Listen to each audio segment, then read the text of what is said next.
what is surprising and expiring. So there are a couple of junts I was just looking up trying to figure out like what are random things that have expiration dates that you would never guess have expiration dates. And I found some wild ones. So I'm curious to hear y'all's thoughts. There's an expiration date on bleach in any cleaning product that has bleach in it. How long do you think it takes for bleach to expire? I'll say 5 years. 5 years for bleach to expire. Okay. Who else? 50. 50 years? I just stay clean forever. I think it's like a year. A year? It's not as long as people think. Wait, you didn't say bleach itself. You said with things that have bleach in it. Either one, like so the cleaning products, like the bleaching agent is oftentimes the cleaning agent and the disinfecting agent in it, and so like bleach expires, so that part of what's in there is the main thing that's expiring. I think 2 years. 2 years? All right, who said 50 years? Your whole house is nasty right now. Your whole house nasty. I ain't never eaten with you. I can't break bread with you. You just try. Jeez. That junk don't work no more, bro. So surprising. It takes bleach 3 months to expire. What? You gotta be kidding. What? 3 months, bro. J-Lo, you was the closest. People be keeping that in their cabinets though for like years. Dang. Bro. In my defense, I literally thought you said bleach itself to expire. The actual, not when you clean. Bro. And what's crazy is like at that point it starts to lose its like disinfecting power. Like so you can still have it or whatever. So it's not like, oh, at 3 months it's done, but like at the 3 month mark, like it's no longer as potent. And then from that point rapidly, like it still smells like it smells, but it ain't bleach no more. So I ain't been cleaning my toilets, huh? You nasty, bro. Your whole house. That's what you telling me. I got some Clorox under the sink right now. 5 months, years. You know, I done had it. You know, in Hispanic 5 months, years old. households, I fumbled that one. in 5 Hispanic months, households, we buy a bottle of bleach and we finish it in a week. Yeah. Shoot. Y'all clean it. My mom puts bleach, like she puts so much bleach, it hurts me to breathe. Like last night, I cleaned my restroom and I had that like the smell while I was sleeping. It was nasty. I was like, I hate the smell that's of bleach. buried in your nose hair. Yeah, Yeah. it's so strong. That like burns. Yeah. Yo, I ain't gonna lie. Like, I feel like I don't think a house is clean without bleach. Like, you gotta bleach some stuff, right? But people do be overdoing it. Like, yes, my like, mom overdoing I don't know. I've never seen it when it's done. I always just walk in the room. I can smell when it's overdone. I feel like they must have poured something like a super soaker and just like went to town all over the house or something. Like, you know, when you walk in the house when they bleaching, it's like, yo, y'all big tripping right now. You know, another one that has a strong smell, mean green. I don't know if you guys know what mean green is, but that is super. It's bleach and mean green, though, ain't it? No, it's not. It's not. That's why I love to use mean green, because it's like one of the. Well, we grew up on it, so it is what it is. That's what we had. Yeah. But like, it doesn't have any bleach with it. And I used to clean my shoes with it before they started coming out with this super powerful cleaner. So what is that strong smell in mean green if it's not bleach? The green. It's just me. It's just me. That's that mean green. That's the hope, man. That's that potion. All right. Pine Sol is very potent too. Yeah. What is that? Pine Sol. Yeah, that's the smell of clean. That's the smell of clean. Perfume. How long does it take for perfume to expire? All right. Oh. Now, when you mean expire, do you mean like for it to completely phase out, or like you mean like stop smelling? Like for it to stop smelling? That when they put perfume on the market, there's an expiration date that they put on it. I don't know exactly what happens to perfume when it expires. Like if it gets more strong and stanky, or if it don't stick anymore. But like there's an expiration date that comes on perfume. All right, I'm gonna redeem myself. I was gonna say a year. I was gonna say a year. I was gonna say a year too. I'm sticking with a year. Okay. I've had perfume for over a year. I'm talking about plenty over a year. 7. 7 years? Yeah. The holy number. I got some cologne in there that's you need some. Don't lie. Yeah, but that don't mean it hasn't expired. That's true. You might put that junk on and be like, oh. Yeah, It don't burn though. You know, I ain't got no burn marks on my neck. You know, I ain't rub it on there. Get it a little bit. Nah, I don't know what it is. Spill it. You got to guess, Ellie? Oh, I said a year. A year? Yeah. Yo, it's 10 years. Okay. I was finna say 10 years. 10 Are we years. good? Yeah. So peep game. There's a sermon in there somewhere, bro. Like you could lose the ability to clean in 3 months, but you can still act like and smell like you clean for 10 years. Come on, somebody right now. Come on, somebody right now. Right now. I feel convicted. Somebody shout right now. Yo, Joker's walking around here smelling good, but stanky on the inside. Oh, Holy Ghost. Y'all want to help me preach? They honor me with their lips, but their hearts are far from. Y'all want to help me preach tonight? Why are you preaching already? Y'all, I know, right? Any pastors need a sermon on Sunday? We got you right now. Free material.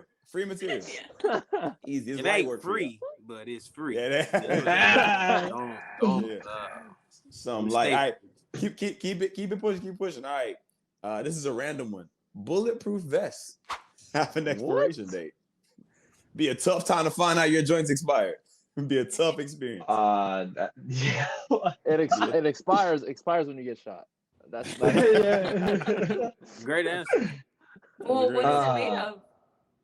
Teflon. I'm gonna double that. Go 20 years 20 years. for Teflon. So if you have a 20-year-old bulletproof vest, you're gonna let me shoot at you point blank range. You confident? I'm gonna say. But if perfume, I'm gonna go just with 10 years then. That's crazy. I'll say 5. 5. Thank you, Ellie. I'm going with 5, bro. 5 years. Let's see. J-Law, what you got? I'm gonna say at least 30. At least 30. Yeah. Crazy. It's 5 on the head. What? On the head, bro. My dad was an ex-cop, so. Yeah. And Agent played Call of Duty a lot. You see, I mean, it is what it is. I'm on it. Black Ops 3. Whatever that junk called. 5 years, bro. Damn. Teflon to just to lose the grade of being bulletproof, or to just the durability. Maybe the durability. I'm thinking it's the durability, but also you know whenever they put stuff like that on the market, it has to go through certain in order for it to be like a certified, whatever. There's all kinds of ways in which it has to clear stuff, right? Like food, FDA. I'm not sure what it is for like bulletproof vests, but like whenever this product like comes out and is sold, it has built into like the patent of it has an expiration date. You know what I'm saying? So 5 years. Dang. Okay. 5 years. Last one. Salt. How long does it take salt to lose its expiration? They've been using salt since like forever, so it doesn't expire. It don't expire. Yeah. I feel like this is biblical too. Come on, Ellie. Y'all could be right, or y'all could have a really nasty kitchen right now with year-old salt in there. Y'all just eating dust. It doesn't lose its flavor, but it might still expire. It loses the minerals. Salt is what? Sodium and what? Us. It's us, bro. Chloride. Wait. I think so. It's right. I think I got my chemistry right. It doesn't expire, bro. Doesn't expire? I don't think so. Salt has a shelf life of 5 years. 5 years. You go in your cabinets right now. If you look at the bottom of that junk, it'll tell you its expiration date. We got some that process, bro. That's not real salt, man. That's salt, bro. It ain't real salt. That junk expires in 5 years, bro. So picture then, like, so Jesus' sermon, right? Sermon on the Mount, Matthew 5, verse 13. He hits us with if salt loses its saltiness, what good is it? Like, if you lose the very thing that makes you what you are, what's the purpose of it anymore? And I think when we start talking about, like, we've been championing this idea of like purpose over potential. You know what I'm saying? Like when Elliot hit that joint, I was like, yo, we can end the podcast. Like that's the word. You know what I'm saying? Right. Purpose over potential. But does purpose have an expiration date? And if so, what does that look like? And if it's possible to have a purpose run its course, what do we do in a culture that says, you know, if you don't have purpose, then you're essentially meaningless. If you don't have something that's driving you, you're essentially meaningless. You know what I'm saying? Like, think of all the people that God used in scripture for such a time as this, meaning after this ain't the time no more. You know what I'm saying? Like, there are moments that God calls us things. Sometimes it's lifestyle stuff, but other times it's just seasons. You know what I'm saying? And that's, I don't think we know how to say that's okay, but I think it's okay. So the whole idea we're kind of camping out today is like planned obsolescence. Jacob, you had a dope definition of planned obsolescence you sent me this week. You mind reading that, Jen? You talk about the one with the Investopedia. Yeah, what is that, bro?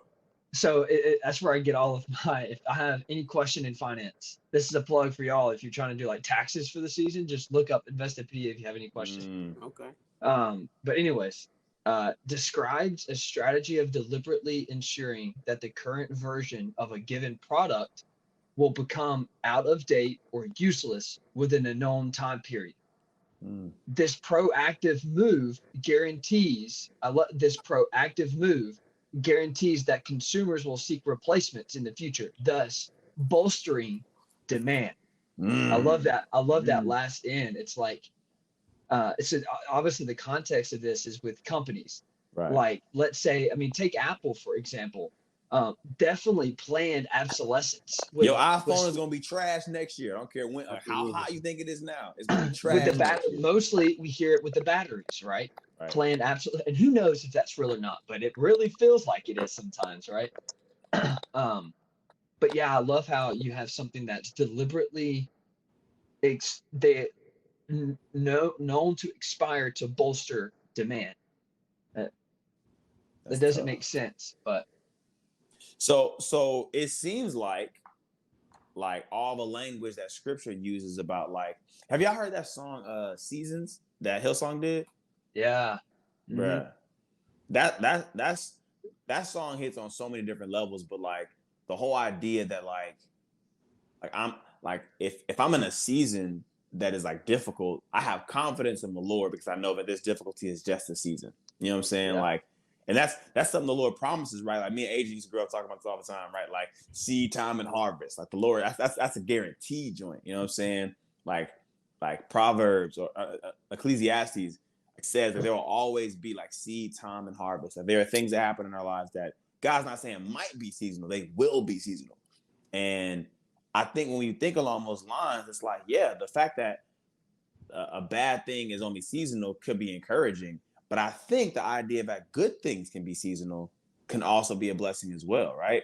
Like this, like that whole idea, like things being seasonal or only being for a moment, like bolsters demand.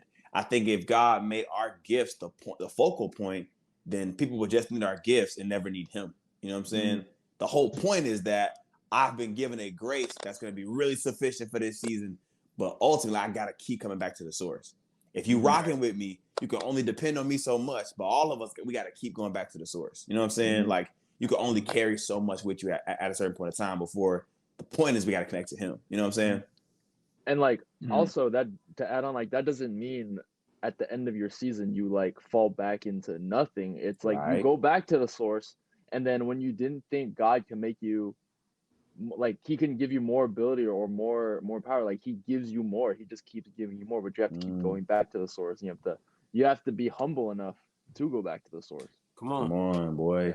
Well, I think well, to add to that, Jeremiah, I think it's not only going back, but or when you say go back, I think going back, all it is just reminding yourself. Because we talked about in the episode before, right? That the Lord is always with us when we're creating. He doesn't say, hey, here's how to start it. I'm gonna walk out the room and then come back in. He's always there. And so it's a reminder. It's like reminding yourself, taking yourself back, as Paul says, the captive of that thought that says the Lord is away now. I don't feel close. I'm out of the season. This season of following God has expired. No, we're not talking about that. We're talking about that the Lord is always with us. and we just have to recognize it. It's a reminder of ourselves. So I love that. I believe it keeps you at and maybe God does this on purpose, to keep you at his feet, right? Because your gifts, they're not your own, they're his, right? So it's like what you do with, I mean, once he gives it to you, it's like you have to manage the gift like that he gives you, and champion that gift and make it excellent and stuff. But I think there's just gifts and purposes, right? Your overall purpose doesn't change, right? Which just means to glorify God. But there are specific things that he has you to do, and he gives you your gifts to accomplish those things. But there is a way, I believe, that God wants you to use that gift, because if you make much of your gift and less of him, you have missed it, right? Yeah. You have missed it. Yes. Have y'all ever read that passage in Proverbs 30 where it's like, Lord, don't make me, poor, because if I'm poor, I'm gonna like defame your name and rob. But like, don't make me rich, because if I'm rich, I'm gonna forget that you're my Lord in the first place. Like, give me just enough for this day, and give me just enough for this season, right? Like, right. The part of me that wants to live rationally, like, and I feel like we think about rationale almost like logic, but there's difference, right? Logic is just like, how do you move with wisdom? Rationale is, how do I ration something? How do I use just enough of it to keep myself sustained and keep like myself comfortable?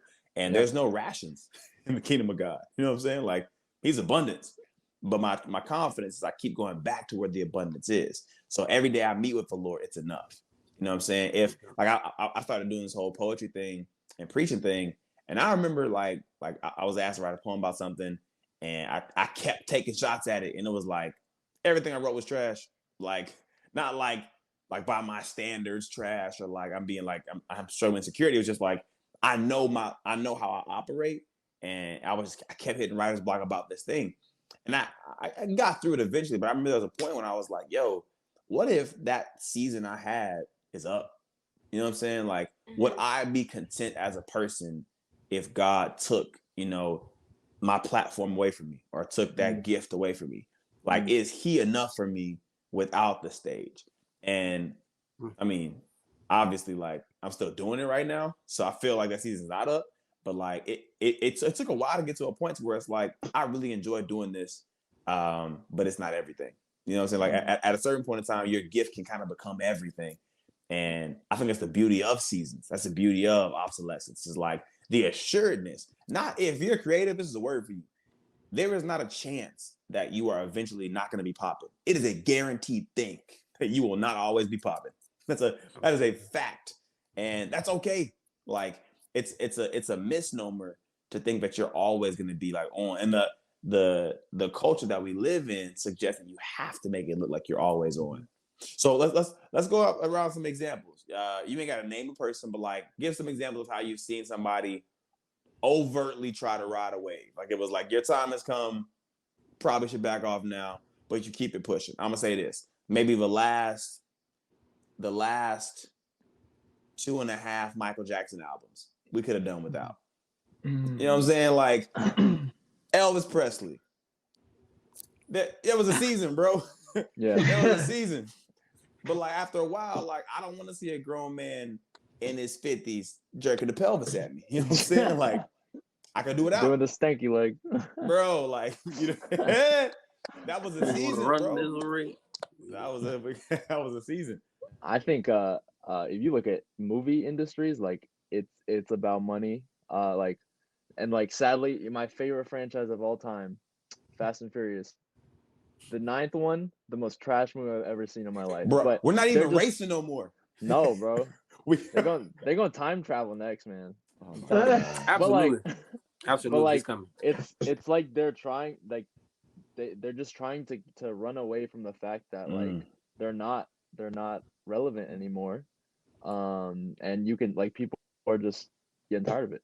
Yeah. But I think a lot of movie studios try to do that and just keep trying to get money, but then Yeah. Adding on to J-Law's Fuller House. That was bro. TV show. Everything don't need a spinoff. You're right. Yeah. I mean, it was Full House, and then they try to come back, but it wasn't the same. Hey, next 2 years, Fullest House. We got another house. It's full. Just overdoing it. Like the last 2 seasons of Martin. Oh man, big garbage. But Martin had such a wave, bro. It was hard to think that this next season. How could you not imagine it's gonna be funny? And then it wasn't. And then another one was like, okay, for sure this one's gonna be good. And then it wasn't. I heard The Office was the same way. Like, I haven't watched The Office past season 3. I'll say that. So it's just an ignorant statement. But the folks around me that watch it are like, once Will Ferrell hits it, it's like, why y'all doing this anymore? Mm-hmm.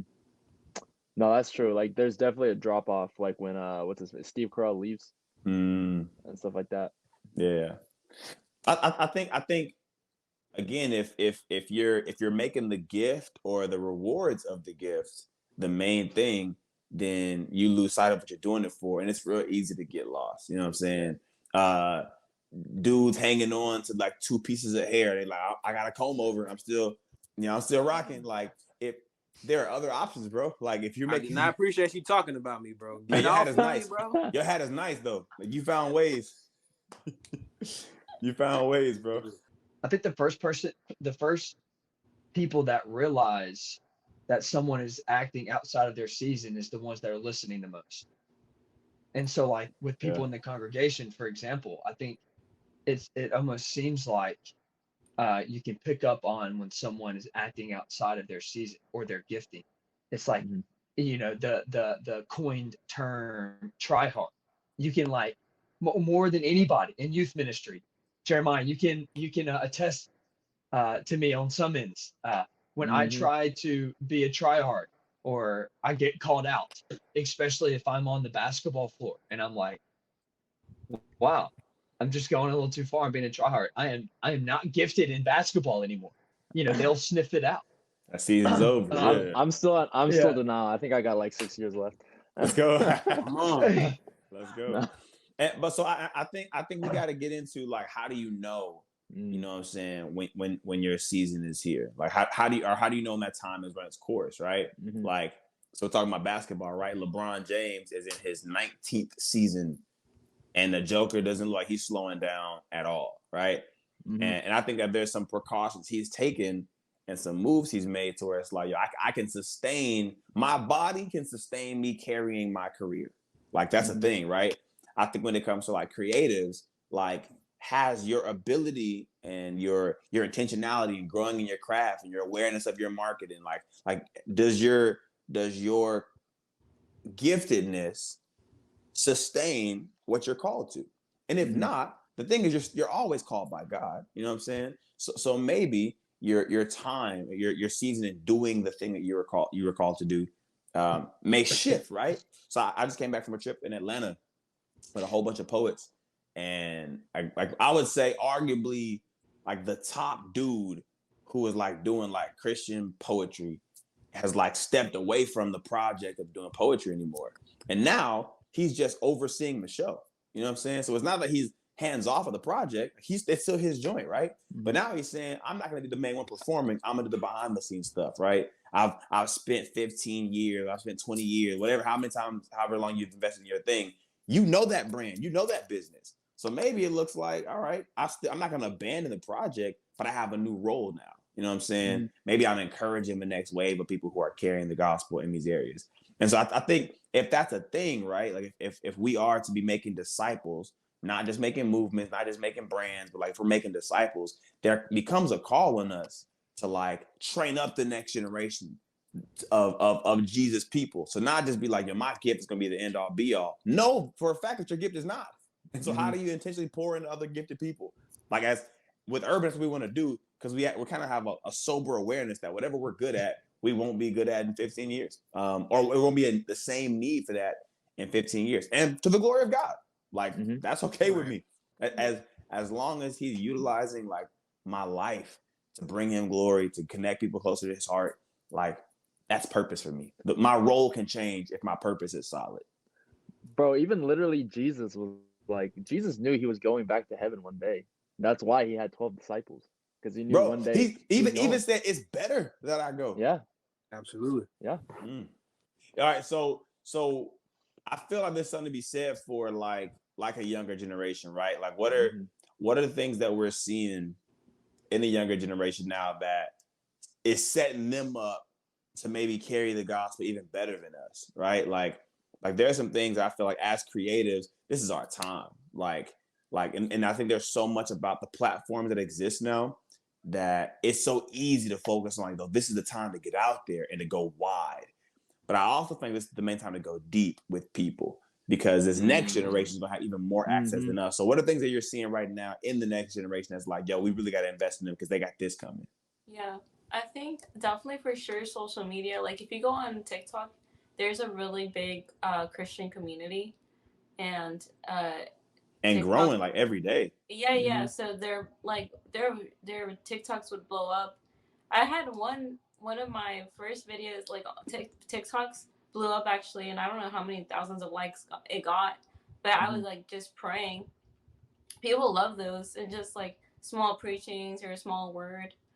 You never know who that will reach. But also, I feel like the fact that there's more freedom of like communicating, even though that is kind of contradicting because now everybody's so sensitive, but people are so bold with what they're saying. I feel like it gives people more confidence to like defend their point or spread the gospel in a way. Yeah, for sure. I can't think of any examples, but what came to mind is because we live in a social media and a networking world where everybody's connected, I think the younger generation has time, good or bad or whatever you might see it, but they have time to see the failures of the past generations, and they're noticing. That's real, bro. And I'm trying to think of a situation or an example to give, but I'm just thinking. I think the word that comes to my mind is refine. They're refined with their giftings because they're able to see really realistically and practically what has been done before. Granted, the opposite of that is there's so much out there, they get overwhelmed and anxious on what they can do. But because of that as well, they can learn, and they can notice, and they become aware. I don't think there's been more of a generation that's aware of so many things. Again, that could lead to distractions, but that can also be just an awareness to grow. So that's again, I can't think of an example. Maybe whoever's listening to this can think of one of a young person having quality content because of something that's been done before, but it's just been done better now. Bro, I follow like the NBA kind of closely, and I was watching this interview with Jonathan Kuminga, and he's like, this dude, like that's a young kid playing in the NBA, plays for the Warriors, was hanging out at an internet cafe, in Africa, and was watching like videos of Kobe doing stuff. And it was like I'm continents and oceans away from this man, but I'm watching him, and I can go in my backyard and try this out. That's dang. I think we underappreciate how crazy of an idea that is in this day and age, right? Yeah. And I think our generation has benefited from that, right? Like everybody on this call has learned something from YouTube. I don't care if that's, what I'm saying, how to say something, how to read something, how to do something. Like you've learned from YouTube, right? But I don't know of a time when we've not only been able to like access this wide of information, but also to be able to contribute to this kind of information, right? So it's significantly more peer learning happening right now than there's ever happened in the world. So like I feel like there's a way in which you can get distracted by just how much is out there, but because there's so much out there, like there's nothing you can say right now, I want to do this for the glory of God, and you can't see somebody who's trying a version of it. You know what I'm saying? Right. Even what we're trying to do with highlight reels, we're trying to keep like people are already doing this stuff. We just want to highlight it. You know what I'm saying? But like there are creatives that are out here doing crazy cool stuff. If we are intentional about letting our light shine and then investing in those who are coming up under us, there is no limits to how much the gospel can go. Because what we believe about, the good news is it's good news. You know what I'm saying? Like, we don't make the news good, we just tell it. So Absolutely. the effort to make Jesus seem appealing, that's not our job. He's already appealing. But there's so many lanes to share him now. It's like, yo, what we would be sorely unwise to not view this as a discipling generation just as much as it is a digital generation, right? Like, this is a time for us to be disciplers, like pouring into the younger. And that's weird to say because we ain't like old, but I think that's the broken mentality, is that we think we gotta wait till we get old to pour into the younger. Like right now is a great time. Right. I think like we our little brother Chili, I'm so proud of this boy. Hard. We gotta bring him on a podcast episode, bro. Absolutely, we gotta get him on. But like, I was in here like doing work, and I ran across his feed. Across his post, and I'm like, man, just seeing like the intentionality we had with one of our, like, with all of our brothers, but you just see at this particular time his gift is awakening, right? And it's coming through how he shoot photos, how he delivers his messages, right? How he is involved with his church, right? And it's vital, and it's very important to invest in your people that you have access to, young or old, because it's easy to get distracted. You're in your and discipling, like, I believe it'll teach you how to focus in, right? You have a particular thing that God has called you to, and you need to learn how to focus, because if you don't, you can be, like you described low earlier, writer's block. Like, you can just be something that's not going right for you, and you probably in the wrong lane. You probably need to switch. So it's like teaching them how to be present, right?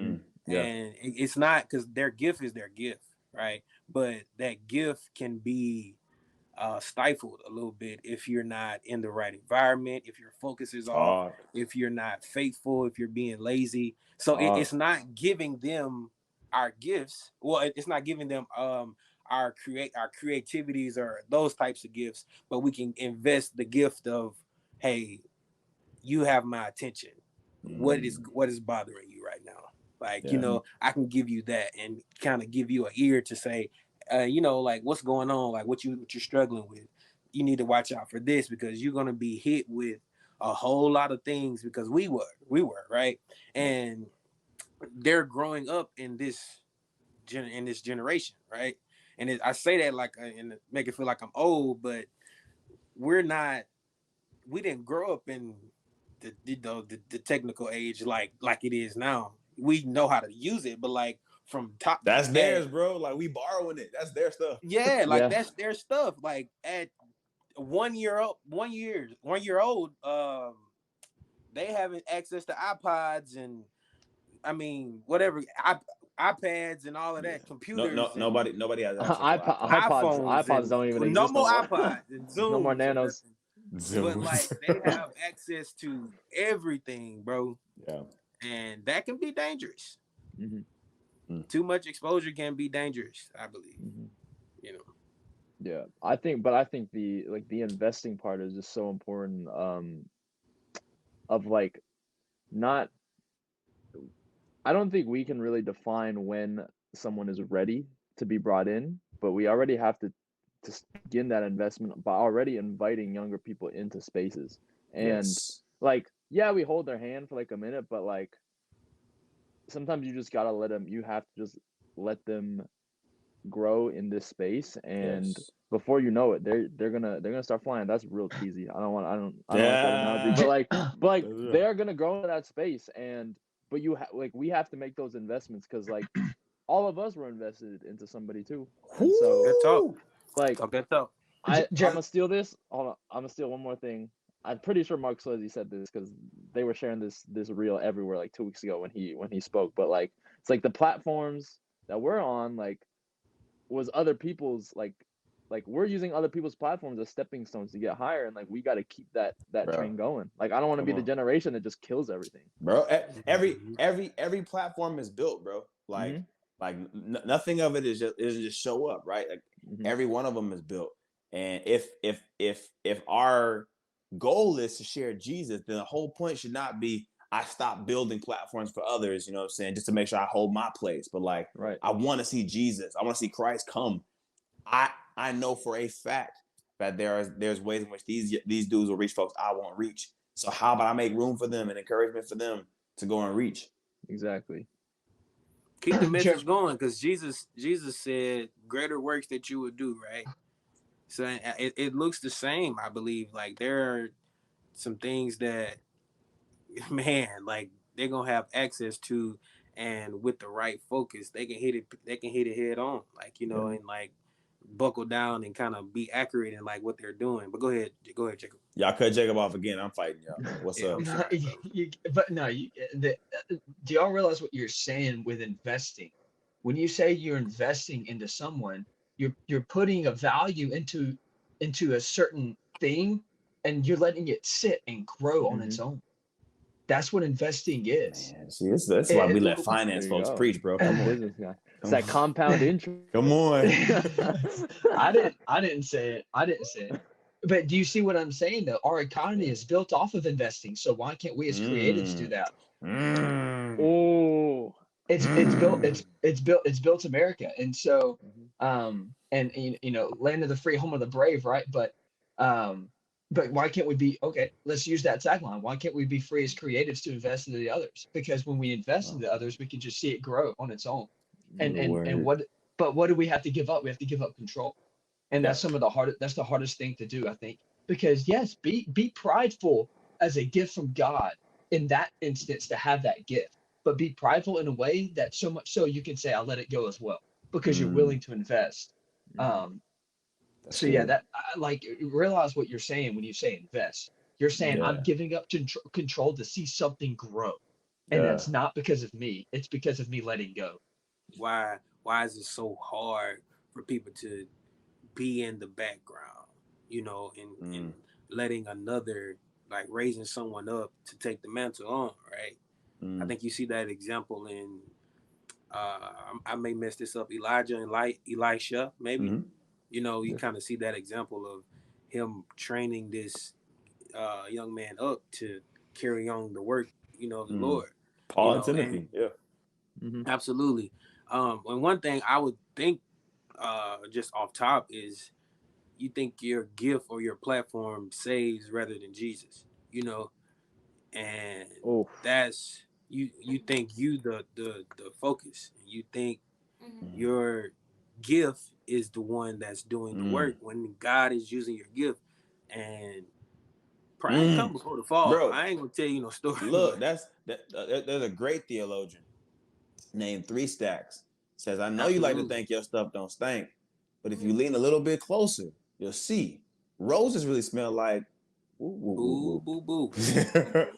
And that just profound, right? Like you get so high off of the idea of what God is doing in you. And I think God's doing a lot of really cool stuff in a lot of people's lives. But you get so high off of that, you start to think, man, look, I got it. Like I got the juice. Like it must be up to me to run this business. It must be up to me to make this song. It must be up to me to do X, Y, or Z. As if to say, like, really, the Lord is the one that the world needs, right? Like, I love that whole Exodus 3 narrative where like people are broken and God tells Moses, yo, I want you to go carry my spirit, tell Pharaoh, let my people free. And Moses is like, well, who am I that I should go? And God's like, anybody praying for you anyway? Like, I'm with you. I'm go with me. I will be with you. Yeah. Like as a creative, like there's definitely a world in need of your gift, in need of your craft, but ain't nobody praying for you. Like they need the spirit of God that you carry. Like that's what our culture needs more than anything. So go be great. You know what I'm saying? Do you, boo-boo. Like be amazing. But in a posture of humility, do it in a way that says like, yo, I know my gift will expire, and that's okay. For the glory of God. I was gonna add to Adrian's point, is I think it's hard to let go of like this platform, or I don't know, that season or your talent, just because a lot of times we tend to place our identity in that. And if it's for a long time, well, you're so used to like getting your identity from that gift or from that career or whatever it may be. So I think it's hard. It might be an ego thing, but I think it's also like a lack of identity. Come on. So you know what's crazy about that? Like culturally speaking, and we won't get too heavy into this. I think this is a whole podcast episode, but like a couple of years ago, not too long ago, that was the wave. Like people didn't really name, you know what I'm saying, their ministries after what they did. They named them after like them. Billy Graham ministry, TD Jake ministry. Like this junk is around me. Like if I am no longer here, like, and that's what's interesting about both. And those are examples, right? Like there's so many of them. I know people who got their own, you know, churches named after themselves, after their families. And I feel like that's a cultural thing that may not necessarily be bad, but I don't think it's all the way untouched by ego. You know what I mean? Right. And we all got our stuff, but like the idea that what God is doing in the life of X, Y, or Z is so profound that we're going to say our identity is literally naming it. Like not just I get my identity from it, but this whole ministry's identity comes from me, like what God is doing in me. Versus where I feel like a lot of us, like as you know, millennials and our guest Gen Z, a lot of us flock to brands that we don't know the name of anybody that's on it, right? Yeah, you got to search for who over that junk. Nike, like there are so many brands that we don't really necessarily want a face to it. Like we kind of don't prefer there to be a face to it. We prefer it to be like a brand, a symbol. You know what I'm saying? Like I want to dial into the brand, not the person necessarily. So it would maybe a cultural shift. And we would rather have people flock to Christ, to God, rather than a name. Yeah. Like I was just listening to this podcast of this sneaker guy, and he said this quote, and it was cool at first when I was thinking, he's like, how many times do you die in a lifetime? It's like you die twice. You die when you physically die, but then you also die when someone says your name for the last time. But like that's not, and I was like, yeah, that's really cool. But then I was thinking like that's not what our goal is as Christians. Is our legacy is rooted in something completely different than ourself. On that tip, J Law, like a word for creators I hope will be encouraging is like the idea that our names will be forgotten is not something that like scripture suggests might happen. Ecclesiastes literally says that your name is going to be forgotten. And on one perspective, that's true, right? Our names will not be etched in the mouths of everybody for the rest of time. But the Lord knows your name and will never stop calling after you. And on the flip side, there is a name that will be constant, and that is Jesus. Like if he is supreme, if the giver is more important than the gift, if we are okay with our gifts and our crafts being seasonal, because we found solace in the one who is like in control of the seasons, it's a much more fulfilling life. I think like every season, it's a new way to kind of like have a relationship with God and experience him and kind of like know him differently. Yes. So even if you're not in the spotlight, it might be more of a blessing not to be in a spotlight than to be in the spotlight. Come on. And you might be having like the best relationship with God outside of like even being like in right now or in the moment, you know? Yeah. So I think every season is a blessing, whether you're in the spotlight or not, or you're using your gifts as much as you were in one season of your life. So, Come on with the wisdom, Amen. Billy. Gifts gonna expire. The Lord won't. Walk in that. Be encouraged. On God. On God. God. On God. You have some good hair. Oh God!